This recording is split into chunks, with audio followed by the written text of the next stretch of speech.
Es algo que permite que uno se mantenga en un lugar. El ancla en las cosas marítimas ayuda a que un barco no se vaya a la deriva, no se mueva. Y en verdad el texto que viene a mi mente, Hebreos capítulo 2, habla de que debemos de escuchar con mayor atención, prestar atención a aquello que hemos escuchado, oído, no sea que nos desviemos. Esa palabra desviar no es como que llegamos a un lugar y tenemos que escoger un lado u otro, es un desviar paulatino.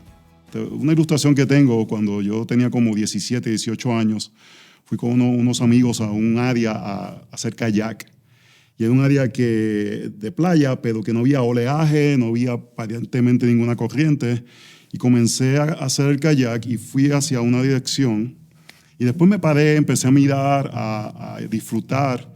Y de momento me di cuenta que la corriente que no había visto me había llevado bien lejos.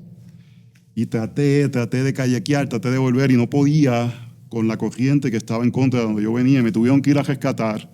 Todos mis amigos todavía se burlan de mí de eso. Pero el punto que quiero traer es que no nos damos cuenta que nos desviamos paulatinamente. Siempre pensamos que es algo que va a haber un momento vital, que va a haber una decisión que vamos a tomar y nos damos cuenta que necesitamos anclarnos en Jesús, en su palabra, todo momento, porque si no nos vamos a desviar paulatinamente.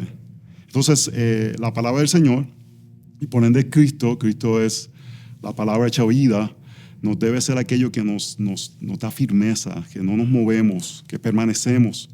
Sea en tempestad, esa ancla nos va a hacer permanecer, pero a veces tenemos que cuidarnos también de ese movimiento paulatino. Necesitamos todo momento estar anclado en la palabra del Señor, y lo que dice Hebreos capítulo 2 dice que prestemos mayor atención a lo que hemos oído. ¿Y qué es lo que hemos oído? Es el Evangelio. Eso nos debe anclar, nos debe ser nuestra fortaleza, aquello que constantemente, y después en Hebreos 12 nos dice que pongamos nuestros ojos en Jesús. Entonces es como un ancla que nos permite permanecer mirando el faro, el punto que nos va a dejar, nos va a permitir llegar hasta el lugar que queremos llegar, que es Puerto Seguro. Bueno, ese es el punto de que si me desvío de la palabra, lo que va a hacer es que voy a empezar a escucharme a mí o a escuchar otras cosas. Y tiene que ser la palabra del Señor lo que sea que ponga dirección y nos dé un lugar seguro que no nos haga mover. Y algo que quiero quizás dejar saber cómo la palabra es el ancla, es que para mí no hay mucha diferencia entre la palabra y Cristo.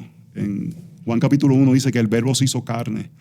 Y la palabra de Dios es aquello que da vida. Vemos en el libro de Génesis, Dios habla vida. Vemos en el Éxodo, en Sinaí, Dios habló por medio de la ley y crea. Son cosas que dan vida. Y nos dice luego en Juan que el verbo se hizo carne. Jesús es la palabra de Dios. Entonces la palabra de Dios, Cristo, debe de morar en mí para que eso sea lo que me haga permanecer firme y que nada me mueva. Sea tempestad, sea persecución, pero yo creo que muchas veces los cristianos olvidamos este punto de que usualmente son las cosas sutiles las que nos van a mover. Y tiene que ser la palabra de Dios constantemente, en cada decisión, en cada momento, en cada instante, diciendo, ¿es esto algo que está de acuerdo con la palabra, que es compatible con la palabra de Dios? O si no es compatible, no podemos ir en esa dirección. Y nuevamente, cuando nos alejamos de la palabra, de la persona de Cristo, vamos a comenzar a escuchar otras voces. Y yo creo que la voz que muchas veces se nos olvida que más influencia puede tener es nuestra propia voz. A veces estamos pendientes de lo que dicen otras personas, pero nuestra voz es la que muchas veces escuchamos, que nos va a hacer no estar anclados o fijados. Y la palabra de Dios tiene que ser aquello en cada decisión. En la crianza tiene que ser la palabra del Señor, tiene que ser mirando a Cristo para poder levantar la misión del temor de Dios. En mi matrimonio tiene que ser el Evangelio, hablando de las formas que extiendo perdón, gracia, misericordia en la relación, en mi trabajo, en mi forma de conducir, en todo.